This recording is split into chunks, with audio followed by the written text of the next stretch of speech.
അമ്മ അമ്മയെന്നും അമ്മ തന്നെയാണ്. നമ്മളോടുള്ള സ്നേഹം എത്രയാണെന്നുള്ളത് നമുക്ക് പോലും പ്രെഡിക്റ്റ് ചെയ്യാൻ പറ്റില്ല, ശരിയല്ലേ? അപ്പോൾ നിങ്ങൾ ചോദിച്ചേക്കാം, കുട്ടികളെ ഉപേക്ഷിക്കുന്ന അമ്മമാരില്ലേ എന്ന്. അതൊന്നും നമ്മളിവിടെ പറയണ്ട. നമ്മളിവിടെ നോക്കുന്നത് എന്താ? സ്നേഹമുള്ള അമ്മമാരെ മാത്രം. അത് മനുഷ്യനായാലും മൃഗമായാലും. ഇവിടെ നിങ്ങൾ ശ്രദ്ധിച്ചോ എന്ന് അറിയില്ല, ആ യജമാനത്തി അവിടെ ഭക്ഷണം നിരത്തിയിരിക്കുന്നത് കണ്ടില്ലേ? യജമാനത്തി അറിയാതെ തന്റെ കുഞ്ഞിന് ഒരു പീസ് അവിടെ മാറ്റി വെച്ചത് കണ്ടോ ആ അമ്മ ഡോഗ്?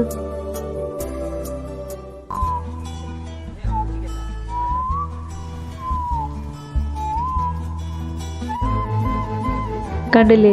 അവർ പോയപ്പോൾ ആ പീസ് താഴേക്ക് ഇട്ട് കൊടുക്കുന്നു. ആ കുഞ്ഞത് കഴിക്കുന്നത് കണ്ട് സമാധാനത്തോടെ സന്തോഷത്തോടെ അമ്മ നിൽക്കുന്നു. അമ്പമ്പോ, ഇതാരാണപ്പാ?